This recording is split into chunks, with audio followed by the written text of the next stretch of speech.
everyone. Let's continue the topic Balban children. Open at page 22. Our Balban topic is going on. Okay. So let's start from the beginning. Okay. See the first line of here. That para. Ghiyasuddin Balban was one of the most efficient ruler of the Delhi Sultanate. Balban की बात हो रही है. efficient ruler. He was very efficient ruler of the Delhi Sultanate. During his long rule means 20 years of his ruling. Okay. He established absolute authority of the sultans, crushed the power of nobility, and ensured stability by suppressing the revolts of provincial governors and undertook a thorough organisation of his army. जो भी revolt against उसके होता okay उसको वो suppress कर देता, चाहे वो नोबिलिटी का हो है ना, या रॉयल्स, या बोला जाए प्रोविंशियल गवर्नर्स का हो. ओके उसको वो सरप्रेस कर देता और अपना रूल मेंटेन करके रखता. कौन? Balban. Clear. One of the major challenge of the ruler One of the major challenges for the rulers of the Mamluk dynasty was their lack of royal lineage. Balban himself was a slave in his earlier life. As I told you about Qutbuddin Aibak also कि वो कहाँ से आए थे, एक slave है ना, himself was a slave in earlier life. यानी पहले के ज़माने में ये सारे जो आए थे कुतुबुद्दीन ऐबक और जो भी उनके जो सक्सेसर थे ओके उनके बाद जो भी आए ये कौन थे? स्लेवरी थे. ओके स्लेव्स थे. And later he became the part of Chahalgani to establish an unchallenged authority. He declare that sultan should be considered as the representative of the God. अब बालबन के हिसाब से सुल्तान कौन होता था? Representative of the God. Okay भगवान का फरिश्ता जो होता था. Clear. On the earth Balban also introduce the Persian custom of sijda. उन्होंने एक कस्टम इंट्रोड्यूस किया था जिसका नाम था सिजदा. Okay kneeling and touching one's forehead on the ground as a show of respect. Forehead मतलब पूरा सर अपना ग्राउंड पर रख देना और रिस्पेक्ट देना अपने सुल्तान को. ये एक कस्टम उन्होंने रिलीज किया था, इंट्रोड्यूस किया था. And paibos kissing the feet of sultan in his court. Paibos means जैसे हम सुल्तान हमारे आगे हैं हम उसके कदमों को चूम रहे हैं लाइक दैट है ना. ये दोनों चीज़ें इंट्रोड्यूस की थी किसने? बालबन ने. Now see the next para children. Balban ascended the throne with the help of Chahalgani. है ना, चहलगानी के हेल्प से बालबन थ्रोन पर बैठा था, मतलब राजगद्दी पर बैठा था.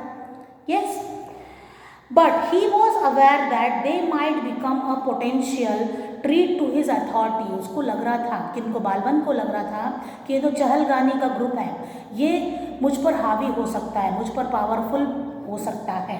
क्लियर, कि मुझे चैलेंज कर सकता है. But he was aware that they might become a potential threat to his authority. Therefore, he disbanded the Chahalgani and crushed their power.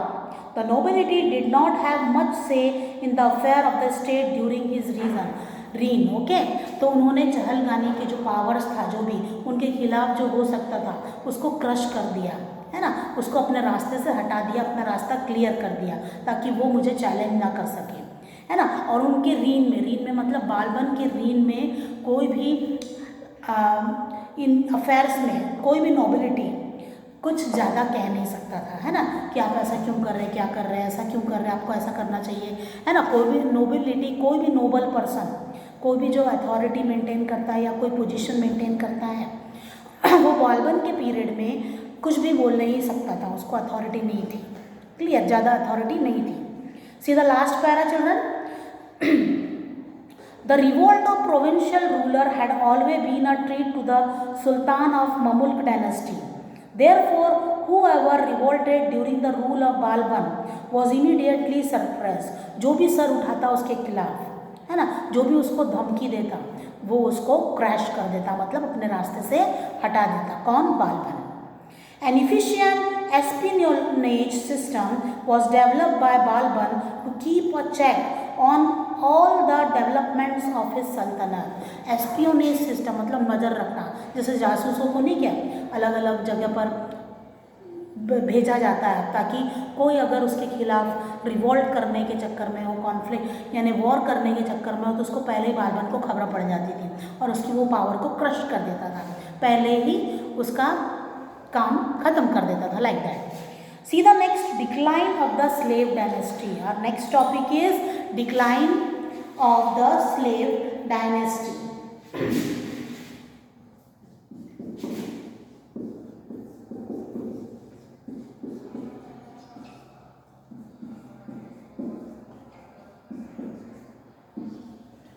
See what it is given here in this para.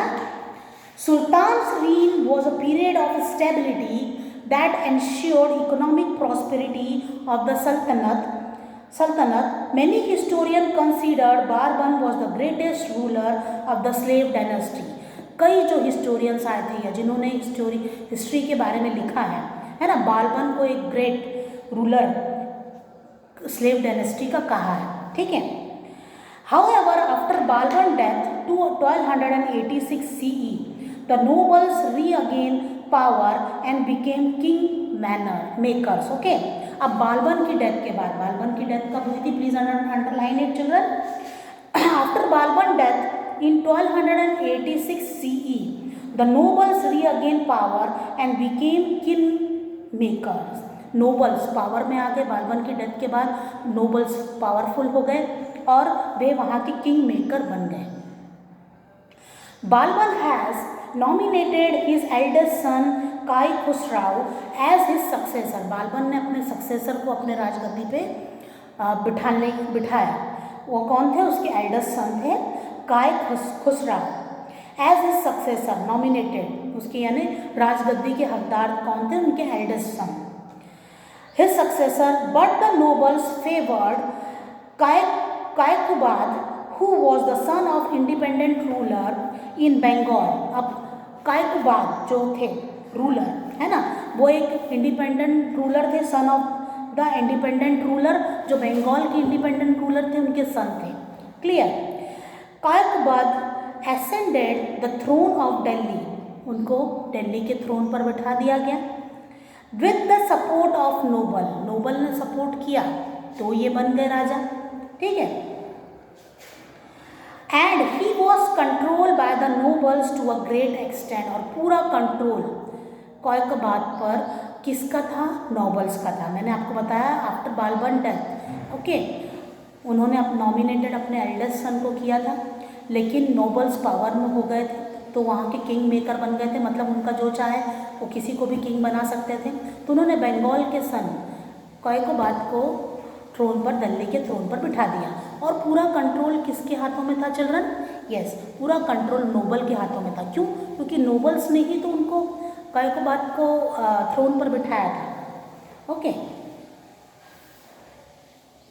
A power to see between the nobles characterized the last year of the Mamluk dynasty. Many ambitious nobles had an eye of the seat of power. Finally, Jalaluddin Khilji, an Afghan noble, took control of the Delhi Sultanate. एक के बाद एक struggle हुए. Finally जो जलालुद्दीन खिलजी थे, an Afghan noble, took control the Delhi sultanate, वो भी Nobel थे, उन्होंने दिल्ली सल्तनत पर कंट्रोल किया. कई सारे रिवॉल्ट हुए, कई सारे राजगद्दी पर बैठना चाहते थे, लेकिन एट द फाइनलिस्ट है ना, जलालुद्दीन खिलजी अफगान नोबल जो थे वो दिल्ली के थ्रोन पर आकर बैठे हैं in 1219 CE. And the rule of Mamluk came to an end. और ममुल्क का जो रूल था वो खत्म हो गया जब खिलजी ने पावर रखा दिल्ली पर. ओके, जब उनका रूल चालू हुआ. Clear children. स्लेव डायनेस्टी में मैंने क्या बताया, यस, कायकुबाद को थ्रोन पर बिठाया, पूरा कंट्रोल नोबल का था. ओके, देन कंट्रोल दिल्ली पर फिर किसका हुआ, यस, जलालुद्दीन खिलजी, एंड फिर ममुल्क का कंट्रोल ओवर पूरी तरीके से एंड पर आ गया था. ना खिलजी डायनेस्टी. और next topic is Khilji dynasty.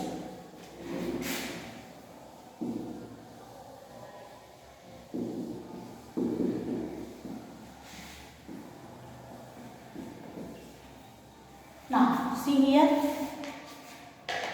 Page 23, Jalaluddin Khilji 1219 to 1296, 6 सालों तक उन्होंने राज किया। Okay, was the founder of Khilji dynasty, मतलब शुरुआत इन्हीं से हुई थी, जलालुद्दीन खिलजी से। ही वॉज वेरी ओल्ड, वो बहुत ओल्ड थे, बुजुर्ग थे। Okay, he was very old when he was ascended the throne, जब उनको राजगद्दी पे बिठाया गया। ही वॉज वेरी ओल्ड, बहुत ही ओल्ड थे, काफ़ी उम्र के थे। The throne. और next page, a lot of his time was spent in suppressing internal rebellion. He was assassinated by his nephew Alauddin Khilji. See what it is given here. A lot of time was spent in suppressing internal rebellion. Internal rebellion मतलब उनके राज में ही कई सारे rebel होते थे, कई सारे झगड़े। तो मोस्ट ऑफ द टाइम, जो लॉट ऑफ टाइम उनका किस में स्पेंड हो जाता था, उन रिवॉल्ट को, उन झगड़ों को, उन कॉन्फ्लिक्ट को सॉल्व करने में उनका ज़्यादा से ज़्यादा टाइम स्पेंड हो जाता था, खत्म हो जाता था। Okay, he was assassinated by his nephew, nephew मतलब होता भतीजा। Okay, Alauddin Khilji, who then ascended the throne and become the next sultan of Khilji dynasty. बाद में उनके नेफ्यू, भतीजे आए जो थे अलाउद्दीन खिलजी, और उनके बाद जलालुद्दीन खिलजी के बाद अलाउद्दीन खिलजी का राज चला। सी when who then ascended the throne and become the next sultan of Khilji dynasty. तो सुल्तान नेक्स्ट कौन थे? खिलजी डायनेस्टी के सुल्तान थे अलाउद्दीन खिलजी, नेक्स्ट जलालुद्दीन के बाद जो आए थे। सी the next para children, Alauddin Khilji 1296 to 1316 was the first ruler of Delhi Sultanate to extend empire south of the Vindhyas for the first time. ये पहले रूलर थे जिन्होंने अपने एम्पायर साउथ में एक्सटेंड किया था। He was also developed a well-structured and competent administrative system. काफ़ी उनका एडमिनिस्ट्रेटिव सिस्टम काफ़ी एक्सटेंडेड था, काफ़ी अच्छा स्ट्रेंथ था, बहुत पावरफुल और काफ़ी